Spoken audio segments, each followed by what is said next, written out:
My name is Nancy. I have a 7 years older brother named Keith.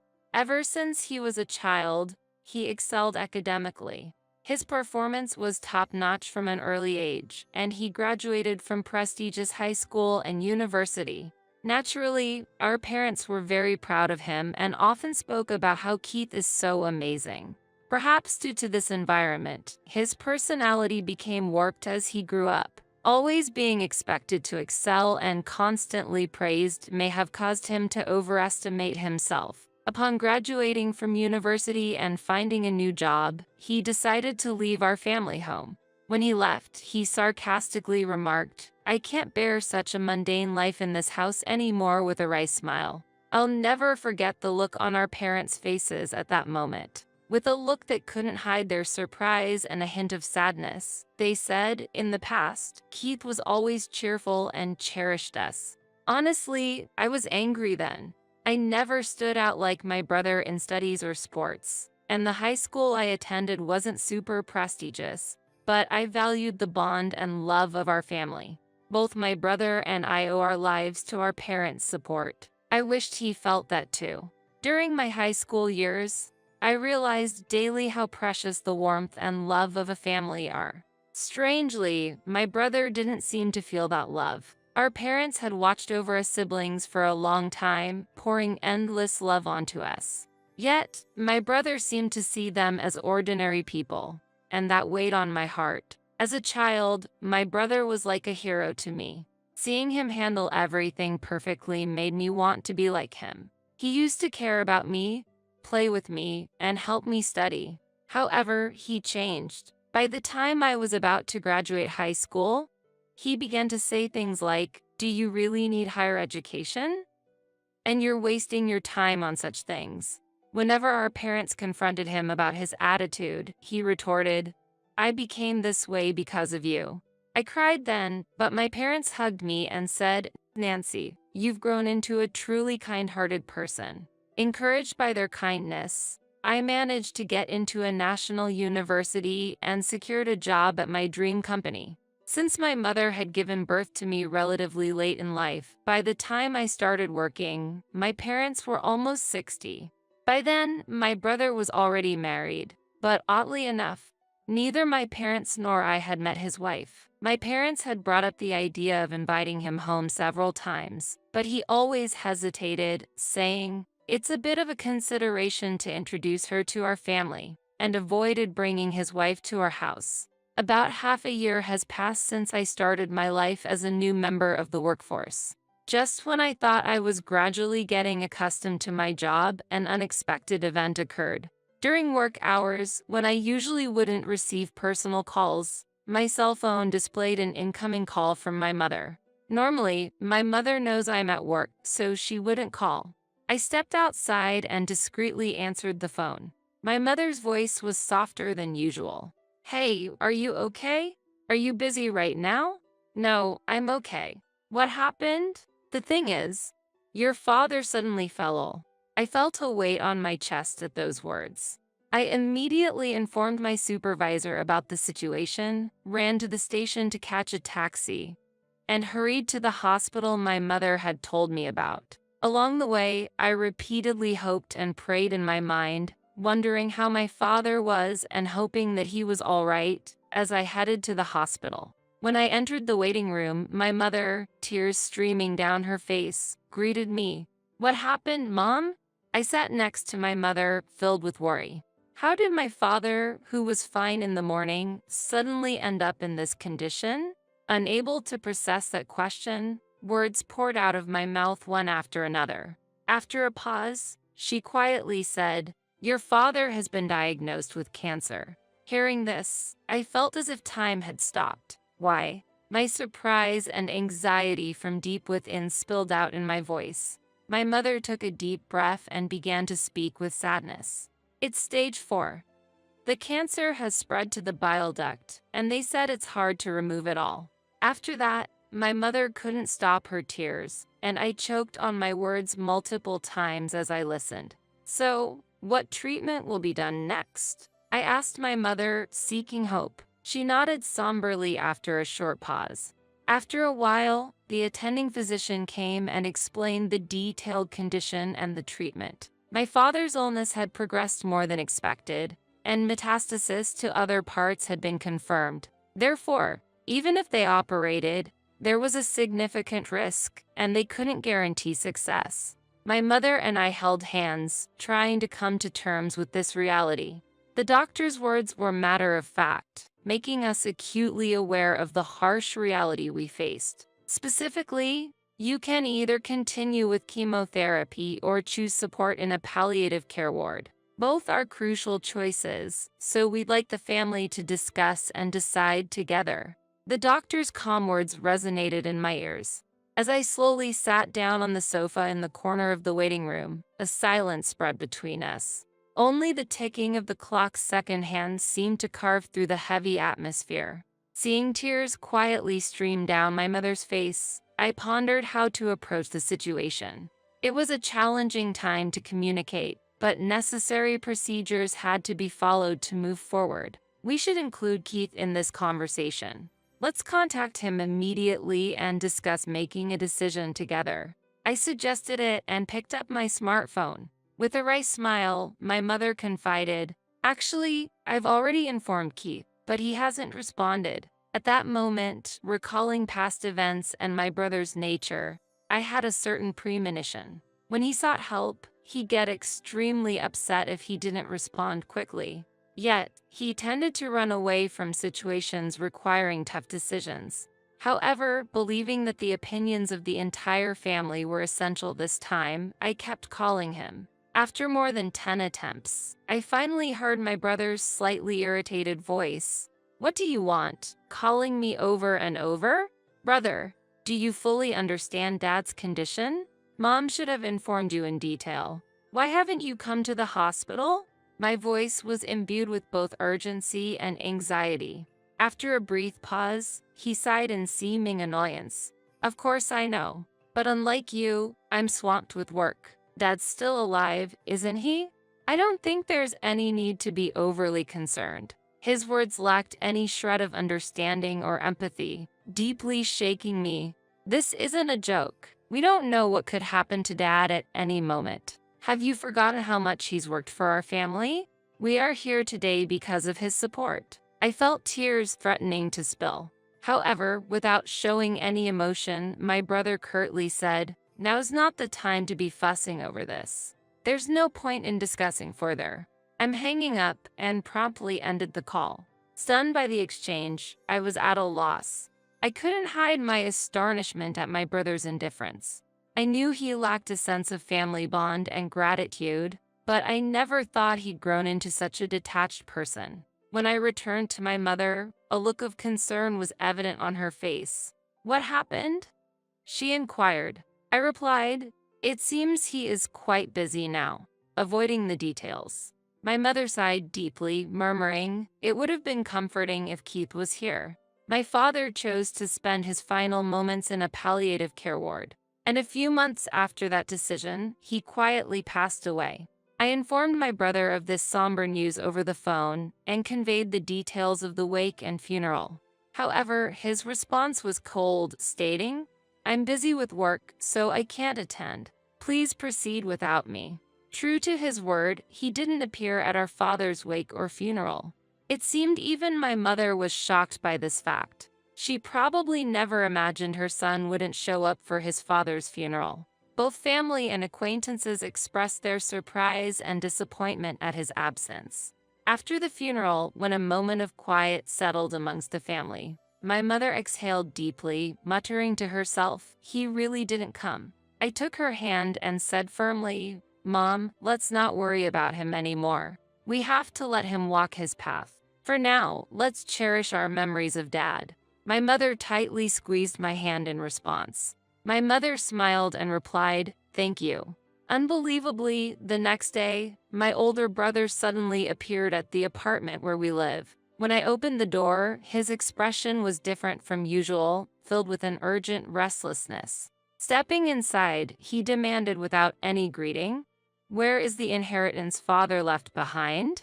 Shocked by his demand, I emotionally retorted, "Seriously? Someone who didn't even show up at the funeral, and now you're saying this? At my words, my brother, visibly irritated, snapped, "Kids should stay quiet." The atmosphere became instantly tense. But my mother stepped forward, trying to calm the situation. "Apart from this apartment, your father didn't leave much behind," she explained. "There's no way that's true." My brother retorted, barely concealing his anger. Remaining calm, my mother placed my father's passbook on the table for my brother to see. Flipping through it, it became clear that all the savings our father had were transferred to a different account. "What is this all about?" my brother exclaimed in surprise. Mother replied gently, "Your father had instructed you to move all the money to my account earlier. Also, this apartment's name has been changed, and now it's in my name." My brother, taken aback, was at a loss for words. He merely clicked his tongue in frustration and left. As we watched his departing figure, we were once again filled with admiration and gratitude for our father's foresight and his plan to protect the family. A few months later, my mother suddenly fell ill and was immediately taken to the hospital. It was completely unexpected, and the family was filled with shock and concern. The diagnosis revealed that she had pneumonia, and it was in a more advanced stage than we thought. I remembered her coughing slightly recently. When she had seen a doctor at a small clinic before, she had been diagnosed with a minor cold. We felt relieved at that diagnosis and didn't worry further. However, detailed examinations at a major hospital revealed her condition was much more severe than we thought, and she had only about 3 months to live. Hearing this, I was at a loss for words. I couldn't believe it, especially when she seemed so healthy. As expected, or perhaps tragically, just a few days after the 3-month mark, my mother quietly passed away. The space without her was filled with an indescribable stillness and sorrow. Why didn't I notice sooner? Why didn't I take her to a bigger hospital immediately? Filled with guilt and grief, I shed tears countless times. Even after hearing about my mother's passing, there was no sign of my brother coming to our house. My aunt, my mother's sister, and I handled the arrangements for the wake and the funeral. Understandably, it was a significant shock for my aunt that my brother didn't appear at our mother's last rites, just as he hadn't for our father's. Although my aunt was extremely outraged, I felt that expecting anything or saying anything to my brother was meaningless after recalling his past actions. However, a few days after the funeral, as my aunt and I were sorting out the heirlooms, my brother appeared again, accompanied by his wife, whom we were meeting for the first time. "Where's Mom's inheritance? She must have left something, right?" From the get-go, that's what my brother brought up. I was both shocked and dumbfounded. My aunt, equally stunned, stared at him in disbelief. And the most astonishing thing was that beside my brother stood his wife, my new sister-in-law, who neither met our eyes nor greeted us. She just stood silently next to my brother. Even more shocking was that my brother did not even visit our mother's grave. "Brother, please, at least pay your respects to our parents. At the very least, visit Mom's grave," I said calmly. With a sneering laugh, my brother responded, "Does that even mean anything?" He then quickly followed with, "By the way, how much of Mom's inheritance is left?" At that moment, my aunt's expression changed drastically. In a voice filled with anger, contrasting with her usual warmth, she sternly admonished, "Keith, how can you think of such things at a time like this? Nancy is managing the funeral on behalf of both of you, putting in all her effort. Shouldn't you act with a bit of gratitude, thinking of your parents?" However, my brother completely ignored our aunt's anger, responding dismissively, "Auntie, it's none of your business. Don't interfere." Suddenly, with the demands made by my brother and sister-in-law, the atmosphere in the room became cold and tense. From behind my brother, my smiling sister-in-law said, "Of course. I remember your name, Nancy. Do you plan to keep all of your mother's inheritance for yourself?" "Sorry, but we can't allow that. This apartment is so lovely, I think it's perfect for us." I never imagined that my brother and his wife would say such things. "Why should I have to leave for the sake of both of you?" I asked, my voice quivering. While twirling her finger, my sister-in-law continued, "This apartment has just been renovated, and its location is amazing. It's close to the station and there are plenty of shops. So, we'll be living here." I was at the peak of my anger. "Big brother, all you care about is the inheritance. What are you thinking?" I couldn't hold back and raised my voice. Turning away, my brother let out a heavy sigh. "Such vulgar behavior. Do you think raising your voice solves everything? We'll be back here in 3 days. Have everything ready to move out by then." With those words, their intentions became crystal clear. A mix of my anger and sadness bubbled up, and I couldn't stop my tears from flowing. But this wasn't just a one-time event. I had to think about what to do next. Determined, I wiped my tears. My aunt gently tapped my shoulder and handed me a letter. The delicate handwriting of my mother adorned the envelope's surface. "What's this, Auntie?" I asked, carefully opening the envelope. "Your mother entrusted this to me for a just-in-case scenario. She told me to give it to you at the right moment," my aunt said, tears forming in her eyes. I unfolded the paper inside. My mother's beautiful handwriting filled the page. "To my precious Nancy, if you are reading this letter, it means I'm no longer in this world. I'm truly sorry for our sudden parting." I felt warmth in the back of my eyes, tears beginning to flow. "You might have Keith visit the house concerning the inheritance. But don't worry. Everything that your father handed down to me is now yours." I was at a loss for words. I had no idea my mother had thought this far ahead and prepared everything in advance.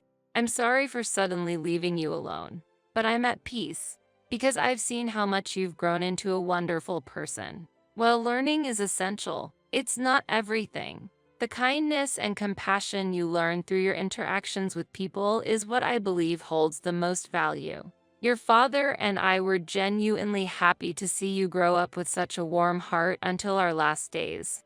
And words can't express just how proud we are of you. I truly want to express my heartfelt gratitude. Thank you." Overwhelmed, I read on, deeply moved. "Mom." The words before me blurred with my tears, but I was determined to take in every sentiment my mother had conveyed and continued reading. "Actually, after your father passed away, following his wishes, I secretly changed the apartment's ownership to your name. I'm sorry for using your seal without permission, but it was both your father's and my wish. Please don't be angry. Life has its ups and downs. Even when things get tough, we want you to persevere and live your life fully. So, stay strong and find your happiness." The letter ended there. Tears streamed down my face, wetting the paper. My aunt, standing next to me, pressed her eyes and shed tears alongside me. "My sister truly cared about you. In her heart, you were a treasure," my aunt said gently, holding my hand. From the envelope, a bankbook in my name emerged. It seemed like something my mother must have secretly made in the past. To my surprise, when I opened the bankbook, a substantial amount was recorded. I felt that this was probably the inheritance from my father that my mother had saved for me. A few days later, my brother and his wife showed up at the house. Without even knocking on the door, they entered as if it was their own home. "It's time for you to leave, just as promised, right?" my brother sarcastically said. As I stood still, my sister-in-law became irritated. "Isn't it your duty to leave quickly?" she said, almost as a command. For a moment, I felt overwhelmed by the atmosphere, but I took a deep breath, looked them straight in the eyes, and said calmly, "Actually, this house is now under my name." With that statement, the room's atmosphere became tense. My brother and his wife looked at each other, exclaiming, "What? What kind of joke is this? I am the eldest son. I should inherit the house, right?" my brother said, clearly shaken. Beside him, my sister-in-law stared at me, saying, "This is the first I've heard of this." However, I had decided to state the facts. The house and the inheritance are all managed under my name. So, there's nothing to divide. My brother frowned, then handed over half of that inheritance to us. But this money was left for my future and to ensure that I take care of the house. You always looked down on me, and now you're asking for money. What changed?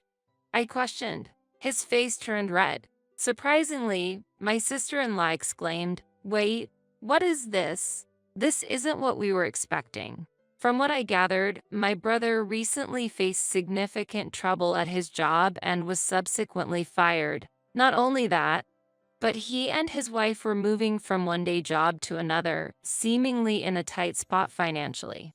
They probably had high hopes for my mother's inheritance and the house.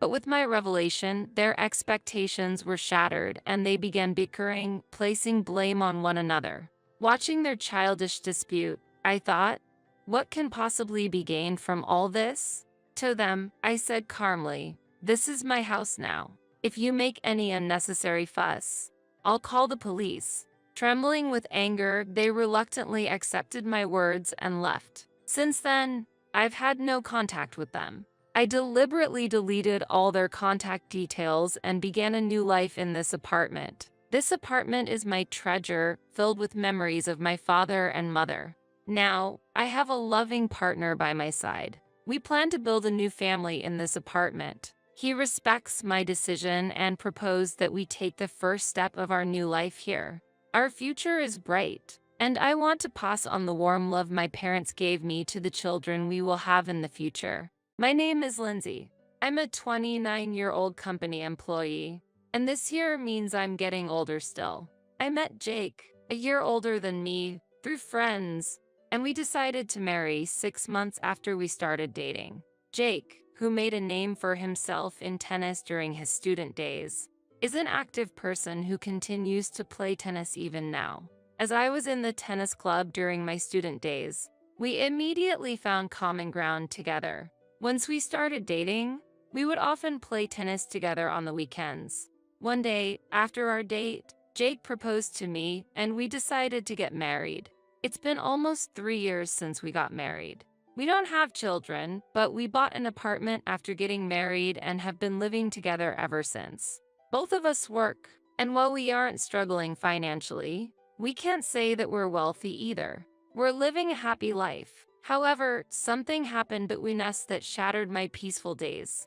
One day, Jake suddenly asked me to come to his parents' house. Surprised, I hurried there to find Jake, his parents, and an unknown woman waiting for me. As I struggled to understand the situation, Jake suddenly knelt down and said, "Lindsay, I'm truly sorry. The truth is, I've been involved with this woman here, Olivia. Last week, we found out that Olivia is pregnant. I feel responsible for her and the baby. So I think it's better that we separate. I'm sorry, but I want a divorce." Jake shocked me with this revelation.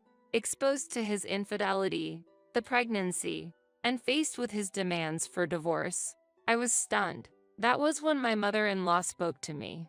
"Lindsay, please forgive Jake. Yes, he cheated, but the problem lies with you too. You and Jake weren't really a good match from the beginning. So, I'm sorry, but please forget about him." And my father-in-law added, "Olivia's father is an executive at a major company. A man in a totally different position from someone like your poor father. I think you know who's more suitable for our son." I couldn't believe it. Jake's father belittled not only me, but also my father too. Normally, parents would put the blame on their son for cheating, but Jake's parents didn't seem to think that way. Instead, they seemed to think it was natural for us to divorce, and that their son had done nothing wrong. I took the divorce papers and said, "I understand what you all want to say. Being with people who have such warped thoughts might affect me too. I'm shocked at how you make it seem like I'm the villain despite Jake's infidelity. Don't worry, I'll file these divorce papers myself. I'll leave the rest to a lawyer." And with that, I quickly left the scene. As I left, my father-in-law mockingly said, "A poor person hiring a lawyer? What a waste of time and money. When she doesn't even have any. She shouldn't bite off more than she can chew." Ha ha ha. Ignoring him, I left his parents' house and immediately went to City Hall to file the divorce papers. At least I was able to end my marriage with Jake. The next day, surprisingly, Jake and Olivia came to my apartment. Seeing me, Jake said, "Oh, you're still here? You haven't even packed your things. You're taking your time, aren't you? Hearing this, Olivia also looked at me curiously. I was furious at Jake's words. What are you talking about? You're the one who should be taking it slow. This is my house, so you should be the one to leave. The movers are coming soon to take all your belongings to your parents' house. If there's anything you don't want them to touch, you should take it now, I retorted. Hearing this, Jake suddenly panicked. What? This is my house. The ownership should be in my name, he exclaimed. I was dumbfounded. After all, this apartment was bought in my name. I had already told Jake about this and about my family's background before we got married. But it seems that Jake is the type to conveniently forget things that don't suit him. Perhaps this carefree nature is why he was easily swayed by Olivia. I showed the deed to the apartment and my name was clearly written on it. Jake's face quickly changed upon seeing it. Meanwhile, Olivia's face began to cloud over with anger. Jake, what is this all about? This is completely different from what you told me before. Were you deceiving me? Olivia began to confront him. This is strange. What's happening?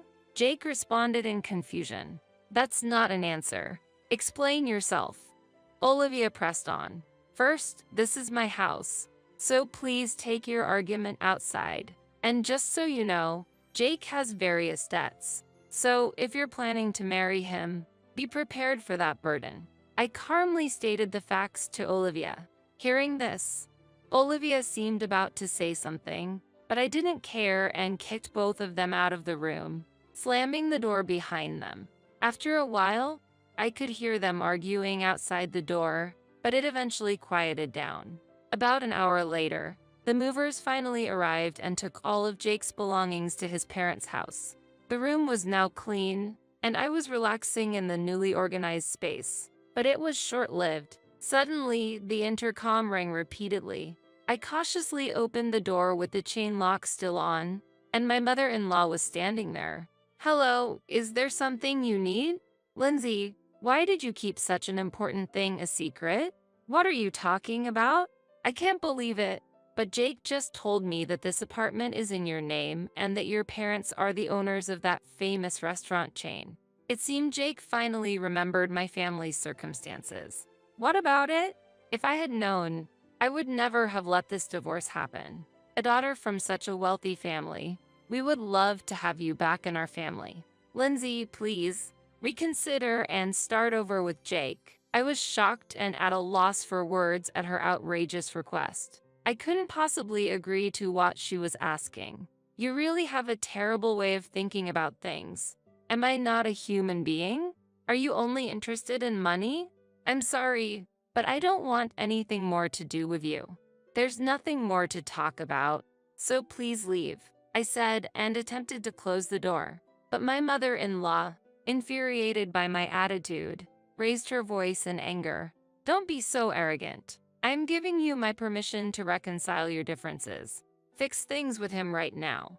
I won't leave this spot until you agree to get back together. Open this door immediately. She said this, pounding on the door repeatedly. I decided that I couldn't handle this alone and called the police. They came and took my mother-in-law away.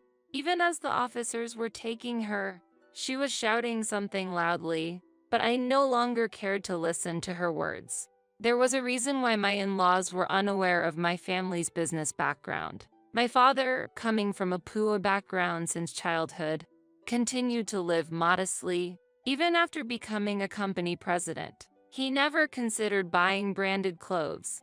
He always took great care of his belongings and used them for a long time. Hence, at our wedding, he wore a suit he had bought decades ago. Seeing this, my in-laws assumed that my father was not financially well off and misunderstood his restaurant chain as a small, privately owned business. As a result, they never delved deeper into my father's business. Time went by without them understanding the true circumstances of my family. Days after managing to send my mother-in-law home, Jake tried to persuade me to reconcile our differences.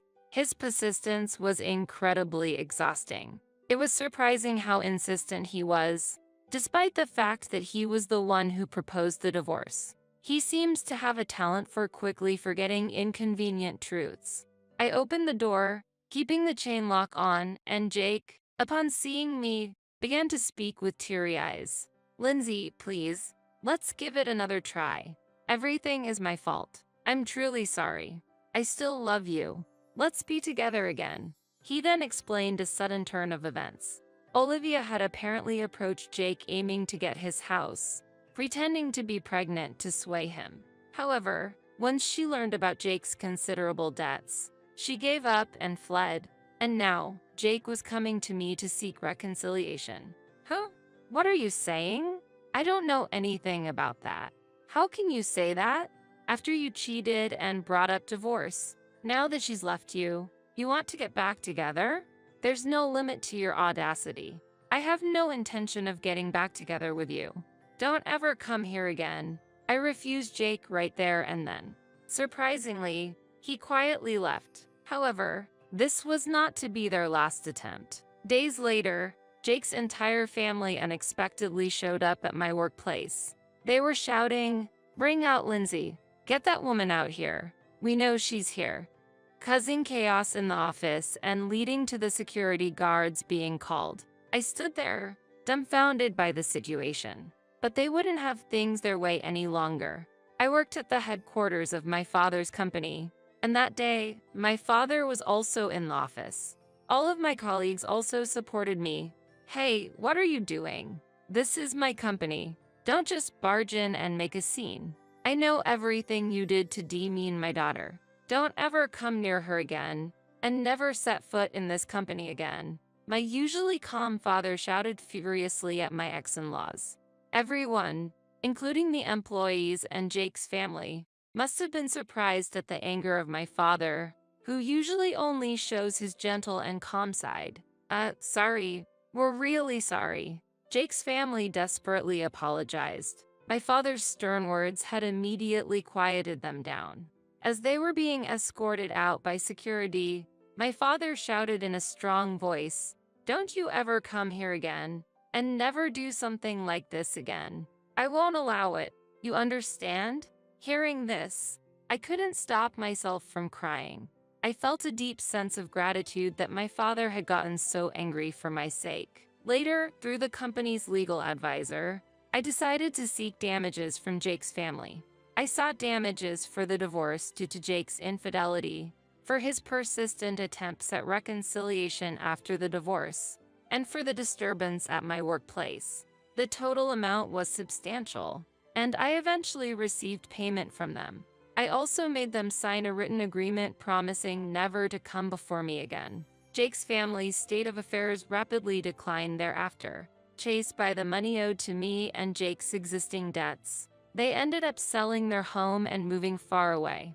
In town, the story spread that Jake had committed adultery, divorced his wife, and after being abandoned by his mistress, attempted to reconcile. Facing such embarrassment, they could no longer stay in this town. While I felt a bit of sympathy for them, I also knew that everything was a consequence of their actions, so it was clearly deserved. Jake's family never appeared before me again. Finally, I was able to resume my peaceful days. However, my father had harsh words for me as well regarding what had happened. He blamed me for not recognizing before the marriage that Jake was a person who would commit adultery and accrue debts. Certainly, while Jake was at fault, my lack of insight was also partly to blame. Unable to argue with my father, I felt disappointed and disillusioned with marriage. I felt that I needed to give my heart a break. However, about a year later, I decided to marry my colleague, Matt. Matt was sincere and earnest in his work, trusted by everyone. I was initially attracted by his personality, but as we started dating, I was also drawn to his lifestyle. His life was surprisingly simple. He never indulged in branded items, used everyday things for a long time, but generously spent money and spoiled me on dates. His behavior was very similar to my father's. My father, who usually saves money, would splurge on family trips, bringing us joy, I deeply loved and respected my father. Realizing Matt's actions were similar to my father's, I felt that I could be happy with him in the future. Therefore, I decided to marry Matt. I was worried about being scolded by my father for remarrying within a year of my divorce, but his reaction was surprisingly positive, probably because he had heard of Matt's reputation at work and knew of his character. There was nothing bad said about Matt, and from my father's perspective as the company president, Matt seemed to be performing exceptionally well. I feel confident that Matt will take good care of you, Lindsay, my father told me happily.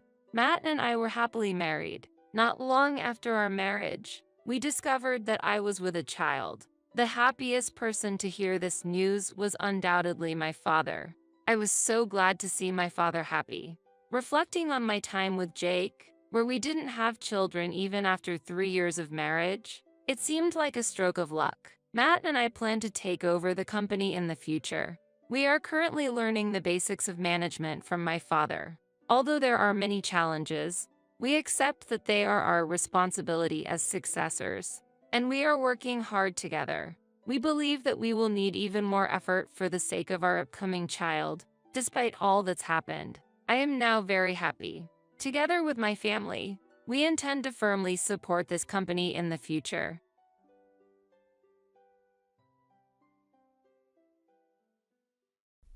Why are you getting in my way? Since I said I'm going to live here, I will. Take everything unnecessary outside and quickly bring in my stuff my mother-in-law ordered. As she loudly declared this outside the store I manage, my husband Sean, who was next to her, simply chuckled. At that moment, a car painted black pulled up with a sound. My name is Shelley, and I am 31 years old. Sean and I got married 4 years ago. His father passed away from an illness when Sean was still young, and his mother raised him alone. Sean graduated from university and got a job in a local manufacturing company.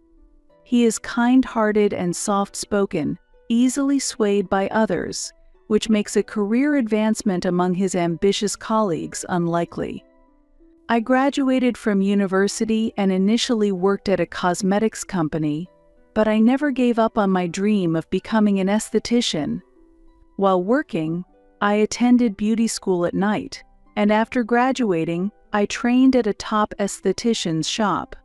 The reason I continued to pursue this dream was that I had always been self-conscious about the shape of my face since I was young, continually receiving hurtful comments about it.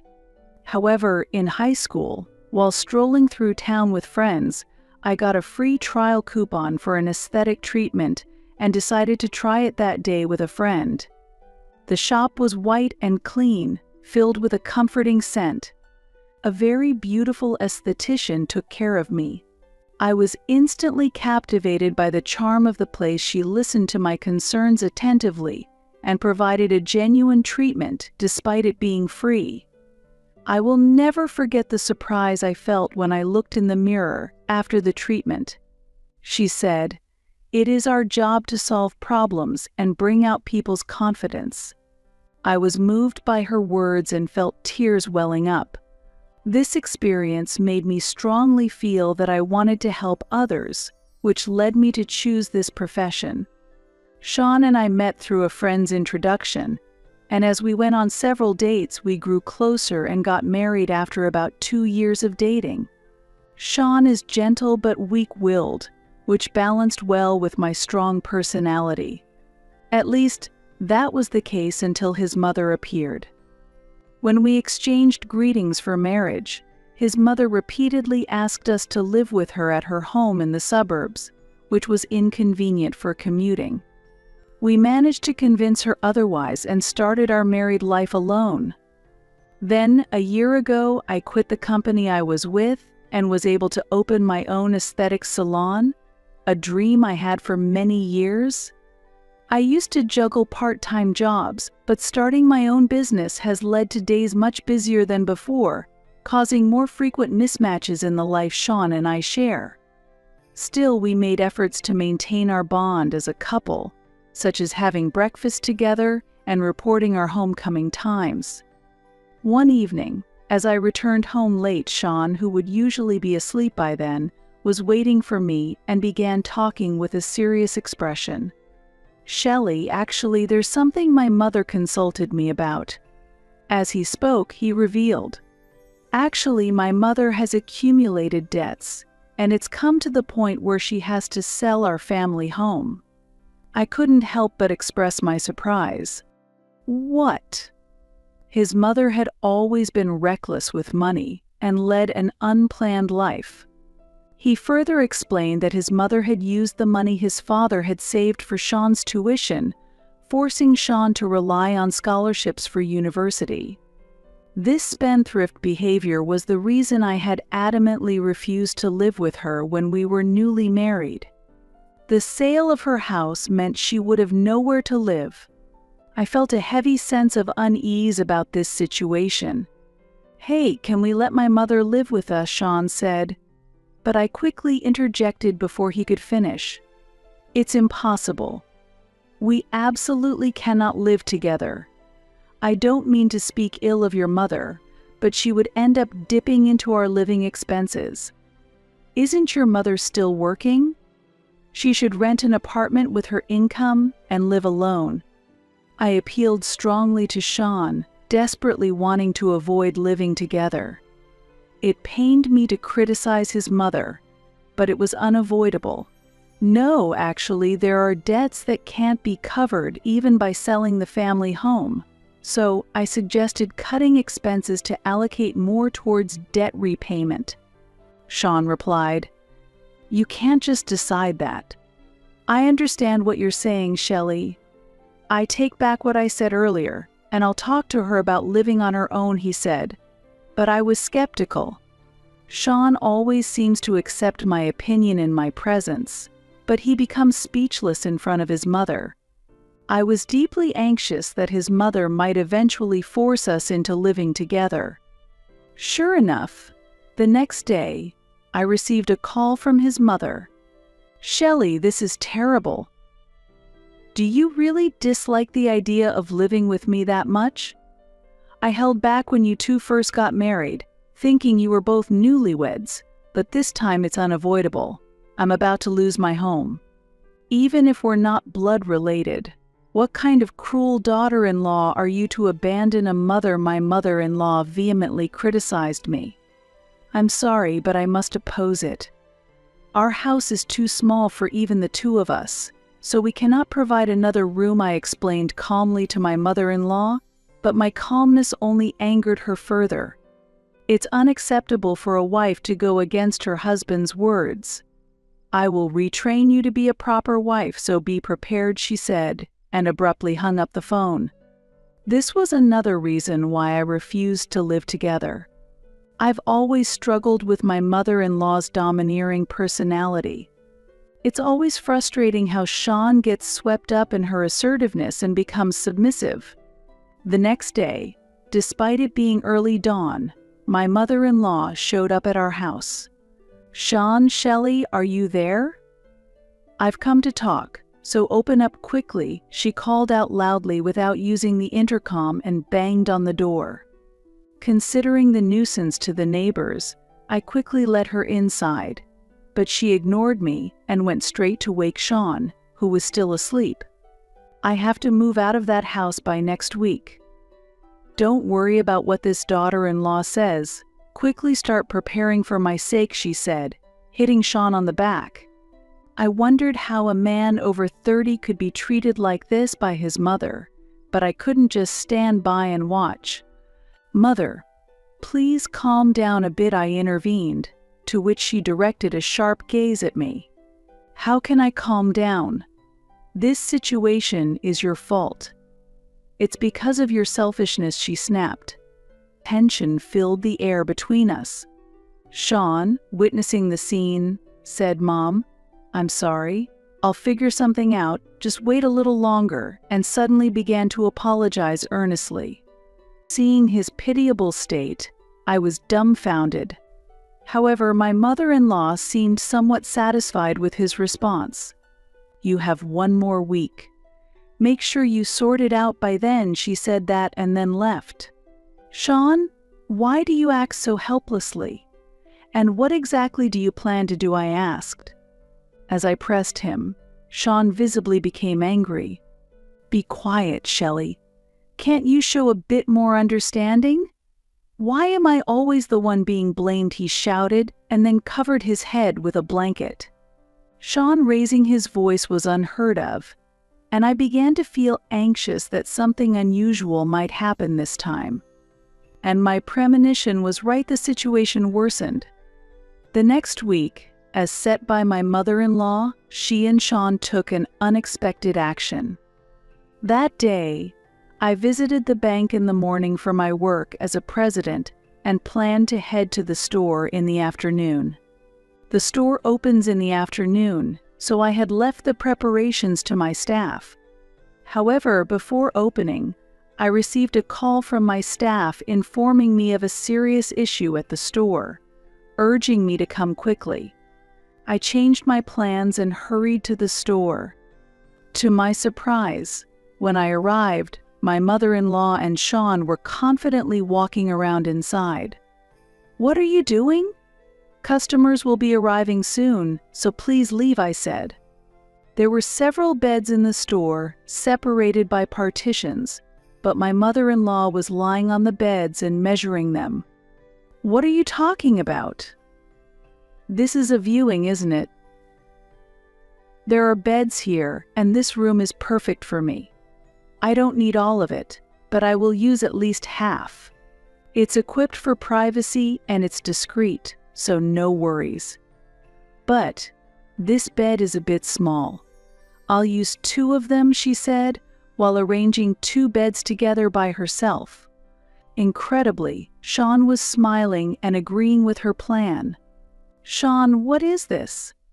Moving here is not something I can allow. If this is a joke, stop it right now, I appealed, but I was confused by the unexpected actions of my mother-in-law and Sean. If it becomes public that someone is actually living in the esthetician's store, it could lead to a credibility issue. My store has been highly rated for its emphasis on hygiene. Thanks to this, many customers have supported us. However, I could not allow their selfish actions to threaten that reputation. Please stop this and leave. We are about to start business and we have many reservations. If you continue to stay here, I will call the police, I shouted. Hearing the word police, my mother-in-law and Sean showed a slight disturbance. Let's leave it at this for today. However, I don't have time.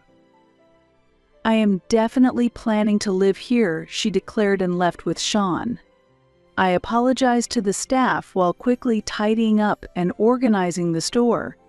I had anticipated my mother-in-law being unreasonable, but I did not expect Sean to participate in such actions.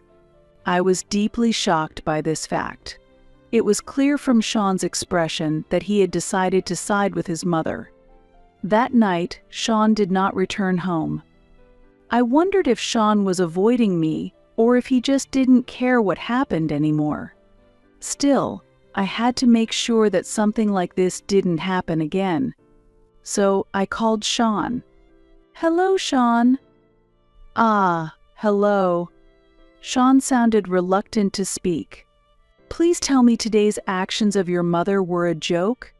If she starts living in the store, it will be ruined instantly. As you know, this store thrives on customer trust. If your mother tries anything strange again, you must stop her. Do you understand? Sean didn't respond to my firm words and hung up the phone. Seeing his reaction, I realized something. Sean couldn't resist his mother's constant pressure and ultimately chose to stand by her. It seemed psychologically easier for him to comply with his mother's demands. He had a problem with dependency on his mother. But this meant that a real crisis was looming for my store. I was deeply troubled. How should I protect the store I love? I spent the night thinking about it, and before I knew it, it was morning. The next day was a day off for my salon, but driven by a bad premonition, I went to the store. As I nervously cleaned, suddenly, a large truck stopped in front of the store. I instinctively sensed something. I rushed outside to see movers beginning to unload furniture and preparing to bring it into the store. When I questioned the workers, indeed, the requester was my mother-in-law, and they were trying to bring her furniture into the store. "Please wait. I cannot accept this here," I firmly protested, but the workers showed no sign of halting their tasks. Naturally, they were just doing their job and had to complete the work they were requested to do. I managed to convince the workers to pause their activities temporarily and hurriedly contacted someone for help. As the workers had other schedules to attend to, they were confused by the interruption and seemed to be contacting my mother-in-law. It appeared that she and Sean would be arriving soon. Eventually, my mother-in-law and Sean appeared. "Why are you interfering with me? Since I said I'm going to live here, I will. Take everything unnecessary outside and quickly bring in my stuff," my mother-in-law commanded. "That's right. Mom is going to live here, starting today," Sean added with a chuckle. Although confused, the workers had to act within the limited time and began following my mother-in-law's orders to move things outside. "Stop doing as you please," I shouted, and just then, a black luxury car stopped behind the truck. A large man, wearing a double-striped suit and a stylish hat, pulled down low, stepped out of the car. His commanding presence was immediately noticeable, and he exuded an aura that was clearly no ordinary. The man approached with a deep voice. "What's all this commotion? Isn't this disturbing the neighborhood? Is this not Shelley? Are you having some trouble?" "Yes, I am having trouble with people trying to take over my shop and live here," I responded.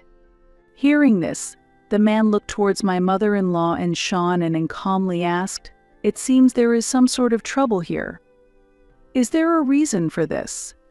Overwhelmed by the man's presence, my mother-in-law mustered the courage to retort, "What are you talking about? Don't meddle in family matters. This woman is my daughter-in-law, so what's the problem with moving into her house?" At that moment, the man gently removed his hat and said, "I see. That's what this is about. My daughter has always been well taken care of by you. I hear about it often." "Sean, it's been a long time," he said with a warm smile. "Father-in-law." Sean stepped back in surprise. This man was, in fact, my father. His appearance was far from ordinary, and Sean had always been intimidated by my family. We didn't have a wedding ceremony, only a meeting between the families, and since then, my father and my mother-in-law had not met. At the meeting, my mother-in-law and Sean were so intimidated by my father's presence that they left hastily without much conversation, and it seemed my mother-in-law did not remember his face. "Father-in-law? Ah, it's been a while." My mother-in-law was sweating profusely. "No, I haven't said anything significant. I just brought over some belongings because I thought I could live in Shelley's shop. I haven't caused trouble for anyone," my mother-in-law explained to my father, while urging the workers to continue. "You intend to live here?" "I can't permit that," my father said sternly. "I own this building. The first floor is rented out as Shelley's aesthetic salon, and my daughter and I have a formal contract as the landlords and business operators.